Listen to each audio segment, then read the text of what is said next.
আবার মেরুদণ্ডটা ভেঙে দেন ঢাকা শহরে একেবারে এক্সপোজ হয়েছে আর কি।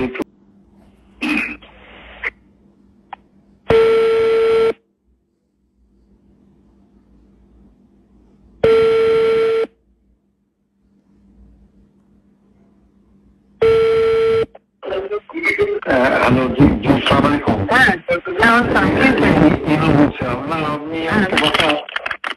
আমি মনে করি যে আপনার পদক্ষেপটা সঠিকই হয়েছে। এখন পর্যন্ত যা রিপোর্ট বাংলাদেশে পাচ্ছি আর কি, তো ওখানে ঢাকাতে আপনার রামপুরার দিকে এবং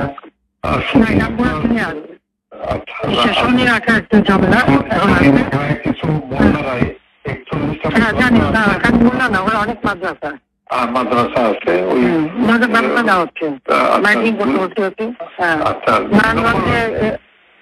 হচ্ছে আর্মিকে আমরা 36 নারা মারছি। ও আচ্ছা, আমি বলছি ক্যাজুয়ালের দরকার নাই, ওরা ব্যারিকেড নিয়ে আসে তো ঠিক আছে, আকাশ থেকে নামবে, তার দুই পাশে ধরবে। আচ্ছা, মেসেজটা দিয়ে দিতে পারেন। আচ্ছা, 36 নারা পাঠানো হচ্ছে, হেলিকপ্টার দিয়ে সোজা বম্বিং করা হবে।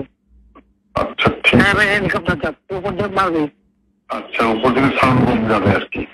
ঠিক আছে, যেটা গেল। আমি একটা পয়েন্ট আপনার একটু নজরে আনার জন্য রিকোয়েস্ট করতেছি যে কার্ফিউ তারা 2-5 দিন যা চললো, কিন্তু কার্ফিউর পরে যাতে আর মিছিল না নামতে পারে সেই জন্য একটা হোমওয়ার্ক করা দরকার। যে উত্তরা, পাড্ডা, গুলশান, যাত্রাবাড়িতে যারা মিছিল লিড করছে সেগুলো চিহ্নিত আর কি, ছাত্রদল, বিএনপির ছেলেরা শিবিরে।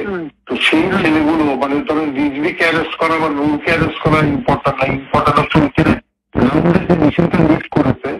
আমি আমার কুষ্টিয়া জেলাতে এসপি সেভাবে অলরেডি তালিকা করে ফেলছে, ওখানে কোনো সংঘর্ষ হয়নি।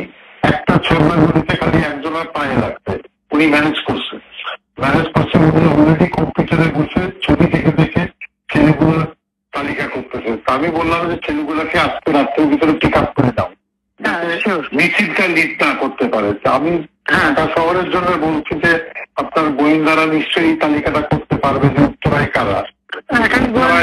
লোকাল লিডার ওখানে এমপি খসরু আছে এবং হাসান হাবিব আছে। আমার কালকের যে রিপোর্ট, হাসান হাবিব নামেনি, কিন্তু ও রাগ করে খসরুর উপরে ছেড়ে দিয়েছে এমপি সাহেব মোকাবেলা করুক। তো হাসান হাবিব লোকাল না তো, ওদের তো লোকজন আছে, হাসান হাবিব নামেনি। আর এখানে ওয়াকিলও সামলাতে পারেনি, ও 2 লাইনে পা দিয়ে চলে। আমার কথা হচ্ছে যে একটু যদি লোকাল লিডারদের সাহায্যে তালিকাটা করে দিয়ে আজকে রাতের ভিতরে সব কাস্টডিতে নিতে পারেন, তাহলে কোনো জায়গায়। আর মোহাম্মদপুরে একটা পায়খানা ছিল, কালকে আপনি রাত 12টায় দিয়ে খুব ভালো করছেন। আজকে কিন্তু গণভবন ঘেরাও করতো, কিন্তু মোহাম্মদপুরের ওখান থেকে রেডি হচ্ছিল কালকে, মানে এইটা। সুতরাং ডিসিশনটা খুবই কারেক্ট হচ্ছে মাননীয় প্রধানমন্ত্রী।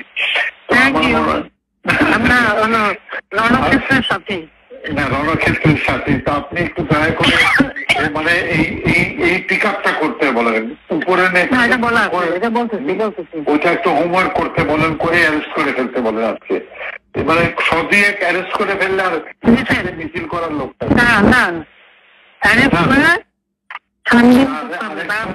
আরেকটা রিকোয়েস্ট আমার, যে ইন্টারনেটটা আমার মনে হয় চালু করতে বলে, এটা আমাদের কাজে লাগবে।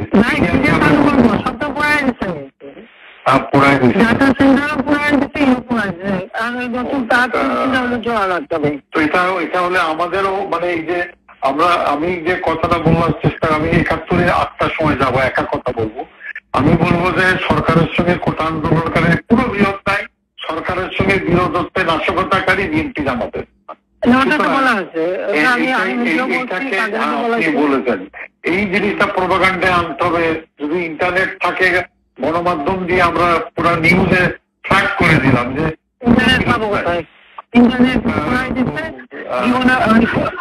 আমি তো আর আনবো টানবো না, যদি অন্য সরকার আসে তখন আনবে।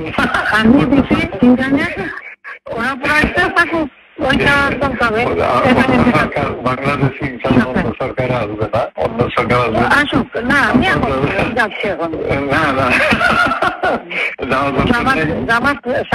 জামাত সাহিত্য করতে ওটা যারা আপনার যারা যারা লোক আছে তালিকাগুলি আপনারা করান, আমরা করাচ্ছি। এই ক্লিয়ারে জামাত সিটি গিয়ে আবার মেরুদণ্ড ভেঙে দেন ঢাকা শহরে একেবারে। আমি বাদ বাকি আমাকে যেটা বলবেন আমি ইনশাল্লাহ করবো। না ওই তালিকাগুলি একটু করে ফেলান আর নিজেগুলি এই সুতা যা পারেন শিবির যে কথা আছে যা আছে সবদের পারেন। আমার না নাই। ওকে ঠিক আছে। আচ্ছা আচ্ছা, থ্যাংক ইউ।